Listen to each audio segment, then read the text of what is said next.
तो एकटा असला म्हणजे त्याची आणि माझी हमखास भेट होत असे. मला कळू लागल्यापासून तसा मी त्याला ओळखतो. स्वतःची सावली माणसाला जेवढी परिचित असते तेवढा ओळखीचा, पण कधी अंधारातून आलं किंवा वातावरण ढगाळ झालं म्हणजे स्वतःची सावली जशी दिसेनाशी होते तसा तोही माझ्यापासून दिसेनासा होतो. गेल्या काही वर्षापासून तर गर्दीची त्याला विशेष आवड. सारखा कुणाबरोबर तरी किंवा सभा संमेलनात. आजही असंच झालं.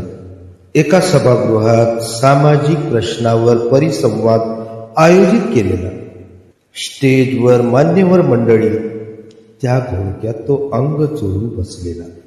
त्याची पाळी येते तो आपला विषय बेंबीच्या देठापासून मांडतो आहे. अनेकांना त्याची मांडणी आवडलेली दिसते आहे. काही टाळ्याही वाजतात.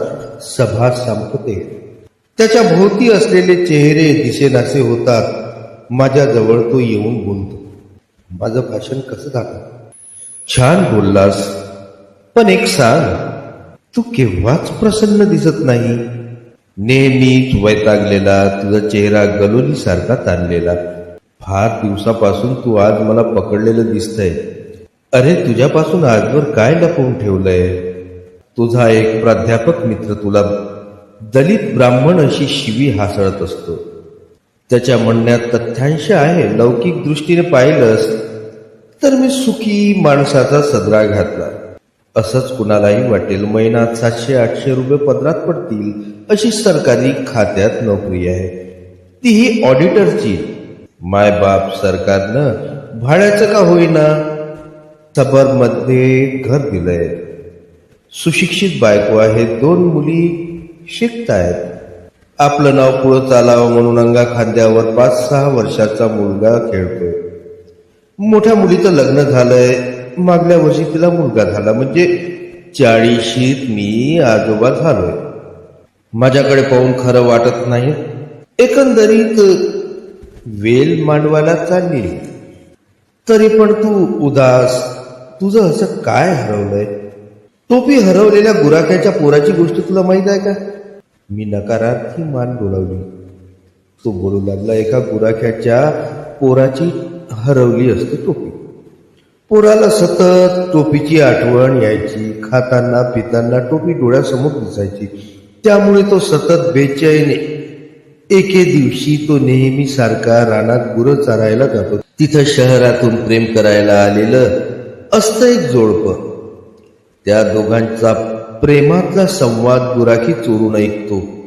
प्रियकर आपल्या प्रेयसीला डोळ्यात डोकावून पाहत म्हणत असतो, हे प्रिये, मला तुझ्या डोळ्यात चंद्र, सूर्य, फूल, समुद्र, कातरवेळ सारं नंदनवन दिसतंय बघ. चोरून संवाद ऐकणारा गुराखी पुढे येऊन म्हणतो, अहो बघा, हो बघा, माझी हरवलेली टोपी दिसते काय? तत्वज्ञानी माणसासारखा असा मुखवटा घालून बोलू नकोस. नेमकं काय झालं ते सारं सरळ सांगत नाहीस. कसं सारं सरळ सांगता येणार? ते काय एका दिवसाचं आहे? तब्बल 40 वर्षाच्या आयुष्याचा इतिहास. रात्री कोणती भाजी खाल्ली हे आज आठवत नाही. तसा मी फारच विसराळू. विसरण्याची सवय असल्यामुळे आज मी जिवंत आहे. नाहीतर डोकं फुटून मरायची पाळी. एकाही मुलाची जन्मतारीख मला आठवत नाही. बायकोच त्यांच्या वाढदिवसाची आठवण करून देत असते. पण तू कसा घडत गेलास, कोणत्या मुशीत वाढलास हे सांगायला काय हरकत आहे? जसं आठवेल तसं सांगतो. कोण वाड्यात माझी आवडती कविता आहे. सागरात हिमखंड पुरून उरावा तसे हे दुःख. सुडक्या सुडक्याने चालून येतात आठवणीचे दाहक थेंब थेंब. अंगावर तेजाब शिळकावा जाड जाड थरकाप करून जातात. खांद्यावर आयुष्याचा असा क्रूस. कपाळी प्रारब्ध पाठी ठोकून तुझी शाहजोग हात झटकले. आता भूतकाळाची त्वचा सोडून नित्तळ चेहऱ्याने कसे मिरवावे? ही कविता मला माझ्या आयुष्याचा आरसा वाटते. माझा चेहरा असा हा गोठलेला समुद्रात हिमखंड पोचला जातोय. त्याचं शिखर तेवढंच लोकांना दिसतंय. त्यावरून समाजात अनेक तर्क वितर्क.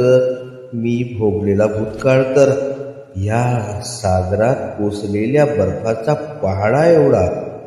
मला कळू लागल्यापासून हा माझ्याशी हुलकावण्यात देत आहे. तो पकडताना जीवाचा थरकाप होत आहे. बराच काळ वरवर दिसणाऱ्या या सुळक्यांवर मी भाळलो, अनेकदा शॉक दिलाय. आता हाती कुदळ घेऊन तो मी फोडावा अशी तुझी इच्छा दिसते. तो फुटेल की नाही याबाबत मी गोंधळात आहे. पण फोडताना माझी अवस्था पोतराजासारखी होणार आहे. तू पाहिलं असशीलच. पोतराज स्वतःच्या उघड्या अंगावर आसुराचे फटके ओढून घेतो. पायातील चाळ वाजवीत फुगीर दंडात दाभण भोकसतो. रक्ताची चिळकांडी उडते. भोवताली जमलेला जमाव टाळ्या पिटतो. कुणी बिच्चारा म्हणून सुस्कारात सोडतो. तशी माझी अवस्था होणार. आणि मी जर दयेचं पात्र झालो तर ह्यात तुझा काय दोष? हे मला चांगलं कळतंय. बर्फाळ अशा टुंड्रा प्रदेशात माझा जन्म झाला असता तर माझ्या वाट्याला नेमका भूतकाळ आला. तसा आला असता काय? तिथंही दुःख असेल, पण त्या दुःखाची प्रत वेगळी असेल. अशी मनुष्य निर्मित भीषम नसेल. हे सारं सांगताना माझी नेमकी गाठ पडेल की नाही हे आत्ताच सांगता येणार नाही. आरशातील प्रतिबिंबाला त्या माणसाबद्दल सारंच काही माहीत असतं असं काही नाही. आता हे बघ ना, माझं नाव दगडू. हे तू विसरून गेलास. मीही विसरलो. आजही शाळेच्या दाखल्यावर तुला ते दिसेल. या नावानं कुणी मला शहरात ओळखत नाही. बायको मुलांनाही हे नाव माहीत आहे की नाही कुणास ठाऊक. लहानपणापासून या नावाबद्दल मला घृणा वाटत होती. शेक्सपियर म्हणतो नावात काय आहे, पण आपल्याच वाट्याला असं दगडू नाव का बरं यावं? आपण या जमिनीच्या तुकड्यावर जन्माला आलो. ही अशीच नावं कचऱ्या, धोंड्या, सटवा, जबी अशी. कुणी एखाद्या मातेनं आवडीनं गौतम नाव ठेवायचं आणि त्याचं लगेच गवत्या व्हायचं ही परंपरा. मनुस्मृतीत शूद्रांच्या नावांची यादी पाहिलीस? अशी तुच्छता दर्शक.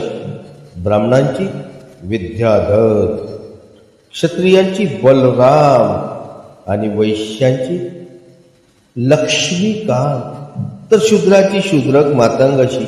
तोच पायंडा ह्या 20व्या शतकापर्यंत चालत आला. लहानपणी आई सांगायची, लेका तुझ्या आधी 10-15 लेकरं माती आड लोटली. लेकरू जगना. नवस सायास केलं तू जन्मखास. तवा कुणीतरी म्हणालं दगड धोंडा नाव ठेवा, लेकरू जगतं. असं माझं नाव पडलं. शाळेत जाऊ लागलो. मला हे नाव आवडत नाही हे पाहून वर्गातील मुलं डीएम म्हणत. कुणी मित्र घरी आला आणि विचारलं तर आजी दारातून सांगायची, डॅम घरात नाही. डॅम डीएमचं डॅम तिच्या भाषेतील ते रूप होतं. माझं बालपण कधी खेड्यात कधी शहरात गेलं. माझा एक पाय खेड्यात तर दुसरा शहरात.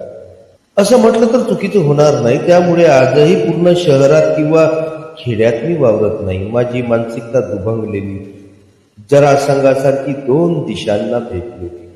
वडील मुंबईला सुक्या गोदीत नोकरीला होते. त्यांना मी दादा म्हणत असे. आजही माझा मुलगा मला दादा म्हणतोय. त्यांना डॅडी किंवा पप्पा म्हणावं हे मला आवडत नाही. गावठी निवडुंगाला विलायती कॅक्टसचे कलम करावं कसं वाटतं. तर काय सांगत होतं, त्यावेळी आम्ही कावाखाना इथे राहत असू. 10x12ची खोली, त्यात नळ, संडास, कॉमन. आई आजी आणि चुलत्याचं कुटुंब तिथंच. आजच्या मुंबईच्या नकाशात कावाखाना गवसाचा नाही. त्यावेळी खड्या पारशापासून सुटणारी ट्रॅम फोरम रोड नाक्यावरून गिरगावच्या दिशेला जायची. आजीनं घोड्याची ट्रॅम पाहिली. आज आठवणी सांगायची. त्यामुळे मला पुलावरून घोडा ट्रॅम कसा ओढत असेल, त्याच्या तोंडाला कसा फेस आला असेल, असंच दृश्य लहानपणी दिसायचं. या पुलाला खेटूनच नागपाडा सुरू व्हायचा. ह्या नागपाड्यातच कावाखाना होता. आज तिथं 5-6 माळ्याची टोलेजंग इमारत आहे. हे कावाखान्याच्या एका बाजूला चोर बाजार, दुसऱ्या बाजूला कामाठीपुरा, गोलपिडा, इथं वेश्यांची वस्ती. या दोन्ही बाजूंनी रेटीत नेणारी अशी कावाखान्यातील वस्ती. भोवतालच्या टापूत छोटी छोटी बेट करून महार मंडळी राहत. सारी घाटावरची संगमनेर, अकोला, जुन्नर, सिन्नर जमा झालेली. आजूबाजूला ख्रिश्चन मुसलमानाची वस्ती. महार मंडळींची राहण्याची व्यवस्था खूपच निकृष्ट. एका खुराड्यात 2 किंवा 3 पेट्या भाडोत्री, म्हणजे लाकडाची पेटी पार्टिशन. या लाकडी पेटीत सारा संसार रात्रीच्या वेळी वलाण्यावर दुनेराच्या आसऱ्यानं तात्पुरत्या भिंती उभारल्या जायच्या. पुरुष हमाली करत, कुणी गिरण्या कारखान्यात काम करत. स्त्रियांना कुणी पडद्यात ठेवीत नसत. उलट पुरुषांपेक्षा ह्याच ज्यादा राबत. दारुड्या नवऱ्यानं कितीही बदललं तरी त्यांची सेवा करीत, त्यांचे व्यसनाचे लाड पुरवीत. रस्त्यावर पडलेल्या चिंध्या, कागद, फुटलेल्या काचा, लोखंड बाटल्या वेचून आणणे, रस्त्यावर त्याची वेगवेगळी वर्गवारी करणे आणि सकाळीच नेऊन विकणे हा त्यांचा धंदा. तिथून जवळच मंगळदास मार्केटात कापडाचा व्यापार चालतो. या दुकानातून झाडलेल्या कागद ह्या बाया गोळा करीत. प्रत्येकाचं नेमून दिलेलं दुकान असतं. कचरा कोणी घ्यायचा, त्यावर तुंबड भांडण होत असत. तेथील नौकराला चिरीमिरी दिली जायची. काही बाया जवळच्या कुंटणखान्यातील वेश्यांची पातळं धूत. खिमा पावाला कंटाळलेल्या वेश्यांना काही स्त्रिया बाजरीची भाकर आणि बरबटाट पुरवीत. बाजिंद गिराईक या स्त्रियांचीच मागणी करीत. अशा वेळी काचेसारखी आपली अप्रू सांभाळायला यांना पडता भुई थोडी होई. तर मित्रांनो, आज आपण वाचन करतो आहोत दया पवार लिखित बलूत या पुस्तकाचं. हे पुस्तक दया पवार यांचं आत्मचरित्र म्हणून म्हणता येईल. जर आपणास माझी वाचन शैली, माझा हा उपक्रम आवडला असेल तर कृपया चॅनलला लाईक करा, सबस्क्राईब करा आणि शेअर करायला विसरू नका. आजचे वाचन आपण इथेच थांबवूया. भेटूया पुढील भागात.